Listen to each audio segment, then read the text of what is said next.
2019లోనే దెబ్బతిన్న మేడిగడ్డ, మేడిపండు చందమే, మేడిగడ్డ శివబాలకృష్ణ ఆస్తులు 1000 కోట్ల పైనే. తెలంగాణ ఏపీలో 214 ఎకరాల సాగు భూములు, 29 ప్లాట్లు. జనగామ జిల్లాలో 102 ఎకరాలు. ఎక్కడో మరి జనగామ, మా ఊర్లో ఏమైనా ఉండడా మేము చూడాలి. మేడిపండు చందమే, మేడిగడ్డ నిర్మాణంలో ఎన్నో ఉల్లంఘనలు, కుంగిన బ్లాకులు, ఎల్ఎన్టీ కట్టలేదు. అదే మేడిగడ్డ కూలిపోలేదు, కేసీఆర్ సర్కారే కూలిపోయింది. మేడిగడ్డ వల్ల, కాళేశ్వరం వల్ల కాళేశ్వరం కుంగిపోలేదు, కేసీఆర్ సర్కారే కూలిపోయింది. దీనికి సంబంధించి కాళేశ్వరం ప్రాజెక్టులో జరిగినటువంటి అవినీతి వల్లనే కాళేశ్వరం ప్రాజెక్ట్ ఎట్లయితే కుంగిపోయిందో, మేడిగడ్డ అయితే ఎట్లయితే పగులు పట్టిందో, కేసీఆర్కి సంబంధించినటువంటి సర్కార్ కూడా అట్లే పగులు పట్టింది. అయితే ఈఎన్సీ మురళీధర్ పైన, నల్లా వెంకటేశ్వర్ల పైన వేటు వేశారు పాపం. వాళ్ళకు సంబంధించినటువంటి అధికారులు, ఇక్కడొక అధికారి, ఇక్కడొక అధికారులు మనం చూస్తున్నాం. వీళ్ళ వెనకాల ఉన్నటువంటి వాళ్ళు ఎవరు? వాళ్ళు ఆల్రెడీ చెప్పి ఉంటారు. అప్పుడు ఉన్నటువంటి మంత్రులకు, పైన ఉన్నటువంటి వాళ్ళకు, ఎవరికైనా సరే చెప్పేసే ఉంటారు ఈ విషయంలో. చెప్పిన తర్వాత అప్పుడు ఉన్నటువంటి ప్రభుత్వం ఒత్తిడి చేస్తుంది. ఆ ఒత్తిడి మేరకు మేము చేసినామనేటువంటి విషయాన్ని వాళ్ళు రాసి పెట్టాల్సినటువంటి అవసరం ఉండింది. అది రాసి పెట్టలేదు. ఎందుకు? ఎవరు ఒత్తిడి చేసిరు? ఆ డిజైన్కి సంబంధించి ఎవరు డిజైన్ రూపొందించారు, దాన్ని ఎవరు మార్పులు చేశారు? ఎల్ఎన్టీ అనేటువంటి నిర్మాణ సంస్థ చాలా స్పష్టంగా అసలు మాకు ఆ డిజైన్లు ఇవ్వడమే లేటుకి ఇచ్చిరు, ఆ లేటుకి ఇచ్చిన దాన్ని కూడా పర్ఫెక్ట్గా ఇవ్వలేదు. ఈ అన్ని అంశాలు చేసినాం. మేము అనుకున్న దానికి ఎప్పుడైతే మేము సమయం ఇచ్చిరో ఆ సమయం అనుకున్న దానికంటే ముందే ఇచ్చినాం. 7.5 కోట్ల పనులు ఇంకెక్కువ చేసినాం. మాకు ఇవ్వకపోయినా అక్కడ విఐపి గెస్ట్ హౌస్లని ఇంకా మిగిలిన ఆఫీసులు కూడా మాత్రం కట్టించారు. ఆ తర్వాత మిగిలిన దానికి బిల్లులు కూడా మేము పెట్టుకోలేనటువంటి పరిస్థితి, నగదు కొరత ఏర్పడింది. ఈ అన్నిటిపైన విచారణ జరగాల్సిందే. సరే, అధికారులు తప్పు చేసి ఉంటారు. అధికారులు మేము చెయ్యం అని ఆ రోజు ఉన్నటువంటి ముఖ్యమంత్రికో, అప్పుడున్నటువంటి నీటిపారుదల శాఖ మంత్రికో చెప్పి, ఇగో ఈ డిజైన్ అయితే ఇది ఫెయిల్ అవుతుంది, ఇక్కడ కుంగిపోతుంది అనేటువంటి విషయం చెప్పి, ఒకవేళ మీరు ఇక్కడే కట్టాలని ప్రతిపాదిస్తే మాత్రం మేము ఉండలేము, ఇంకొక ఇంజనీర్ పెట్టుకోవాలని తప్పుకోవాల్సినటువంటి పరిస్థితి ఉండేదేమో.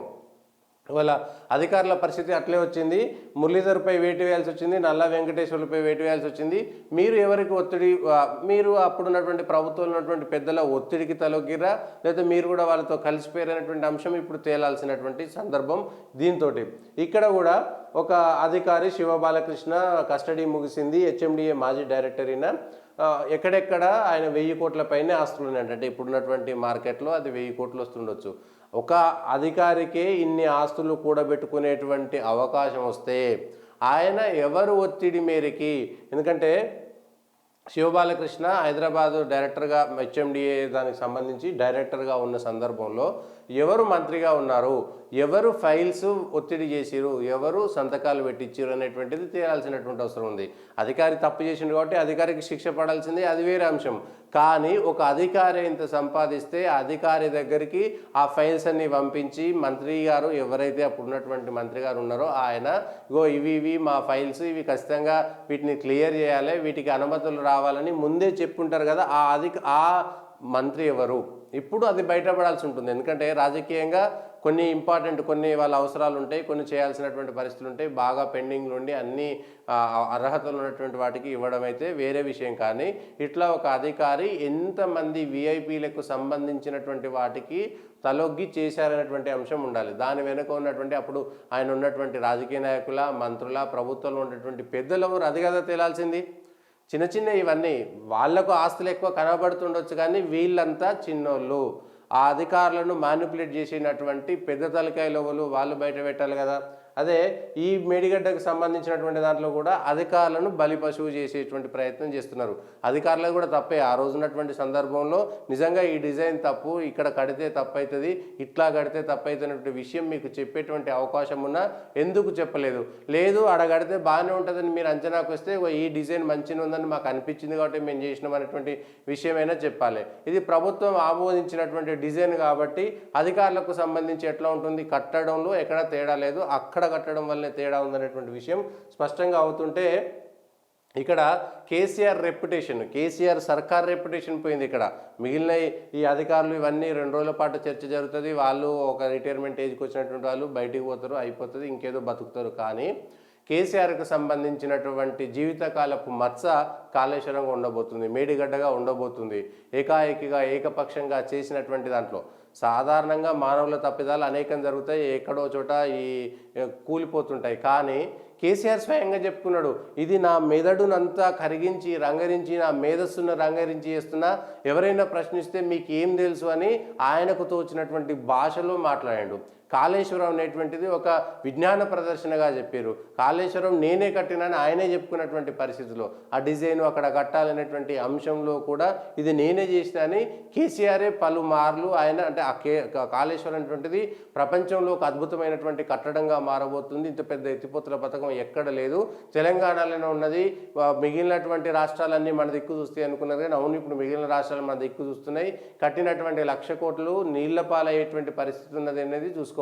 అయితే మొత్తమే కూలిపోయిందా, ఇది పనిచేయదటువంటిది 2019లోనే దెబ్బతింటే 5 ఏళ్ల కిందటే బ్యారేజీ వద్ద బయటపడితే మరమ్మతులకు చర్యలు తీసుకొని అధికారులు అప్పుడున్నటువంటి పరిస్థితుల్లో కరోనా వచ్చింది.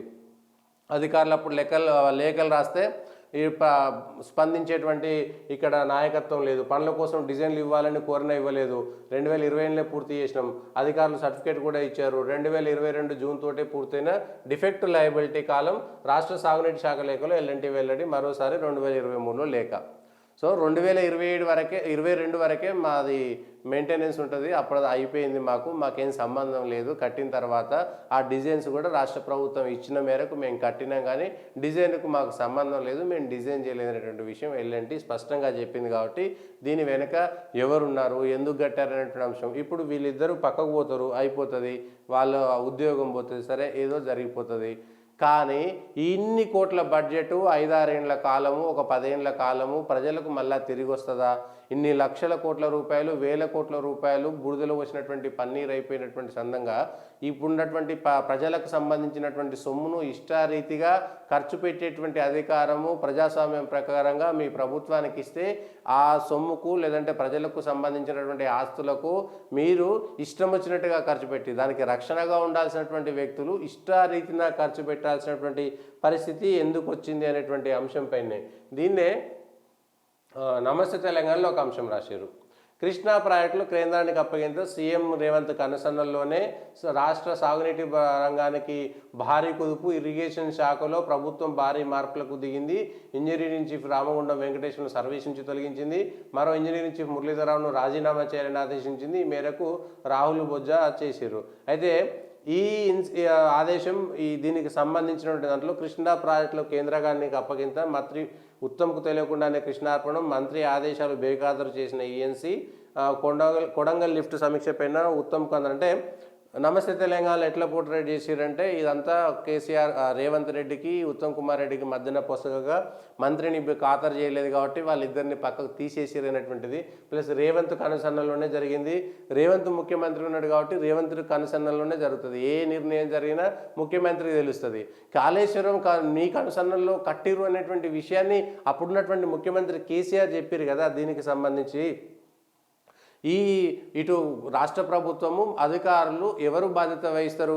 కేసీఆర్ సంబంధించినటువంటి ప్రభుత్వం ఎవరు బాధ్యత వహిస్తారు? నిజంగా కేసీఆర్ ఓడిపోయి బతికిపోయిండు అనేటువంటి చెప్పుకోవచ్చు. లేకపోతే దీన్ని ఇంకా మసిపూసి మారేడికాయ చేసి దాచిపెట్టి పరదాలు కట్టి మేడిగడ్డ కుంగిపోయిందని కూలిపోయిందని కాళేశ్వరము పనికిరాదనేటువంటి విషయము ఇంకొకసారి ఇంకో 5 ఏళ్ళు మళ్ళీ గెలిస్తే ఇంకో 5 ఏళ్ళు కూడా ప్రజలకు తెలిసేటువంటి పరిస్థితి మాత్రం లేకపోతుండే, ఆ ప్రజలకు బయటపడపోతుండే. ఇప్పుడు దీన్ని ఏం చేయాలి? పెట్టినటువంటి ఖర్చు అయితే రికవరీ కాదు. అట్లాంటి కట్టడాలు మళ్ళీ తిరిగి కట్టాలంటే వచ్చేటువంటి ఇబ్బంది ఎట్లా ఉంటుంది? దాన్ని రిపేర్ చేసుకుంటే చేయగలుగుతామా లేదా? ఇవన్నీ అంశాలపైన ఉన్నది. అయితే దీంట్లో కృష్ణా బోర్డుకు సంబంధించినటువంటి దాన్ని కప్పిపుచ్చడానికి కాళేశ్వరం సంబంధించినటువంటి విషయాలు బయటకు వచ్చినాయి అనేటువంటిది టీఆర్ఎస్ చేస్తుంది. లేదు, కాళేశ్వరం సంబంధించినటువంటి అవినీతి బయటపడుతుంటే ఆ అవినీతికి సంబంధించి కేసీఆర్ హరీష్లు సమాధానం చెప్పుకోలేక కృష్ణా రివర్ మేనేజ్మెంట్ బోర్డుకు సంబంధించినటువంటి అంశాన్ని ప్రజల ముందుకు తెర ముందుకు తీసుకొచ్చి ఒక సెంటిమెంట్ను రగల్చేటువంటి ప్రయత్నం చేస్తున్నారు. కాళేశ్వరంలో జరిగినటువంటి అవినీతికి మేడిగడ్డ కుంగిపోతే, అన్నారం బ్యారేజ్ పడిపోతే దానికి సంబంధించి బాహుబలి మోటార్లన్నీ లోపల మునిగిపోతే దానికి సమాధానం చెప్పలేక ఇప్పుడు కృష్ణా రివర్ మేనేజ్మెంట్ బోర్డుకు సంబంధించిన అంశాలు తెర మీదకి తెచ్చి ఇవి కూడా కేసీఆర్ అధికారంలో ఉన్నప్పుడే జరిగినటువంటి, అంతకు ముందే జరిగినాయి. రాయలసీమ లిఫ్ట్కు నీళ్ళు ఇచ్చినటువంటి వ్యవస్థ కూడా అంత కేసీఆర్ జగన్ కూడబలుకొని చేసిరారనేటువంటిది కాంగ్రెస్ చేస్తున్నటువంటి ఆరోపణ. ఎవరు ఏది చేసినా కానీ ఈ కృష్ణా రివర్ మేనేజ్మెంట్ బోర్డుకు సంబంధించినటువంటి వైఫల్యాలు, లేదంటే దీనికి కాళేశ్వరం సంబంధించినటువంటి వైఫల్యాలు రెండు ప్రజల ముందుకు వచ్చినాయి. ఇప్పుడు ప్రజలు నిర్ణయం తీసుకోవాలి, ఎవరు ప్రజల సొమ్మును కాపాడుతారు, ఎవరు గార్డియన్గా ఉంటారు ప్రజల సొమ్ముకు. దీనికి సంబంధించినటువంటి అంశం పైన కూడా చర్చ జరగాల్సినటువంటి అవసరం మాత్రం ఉన్నది.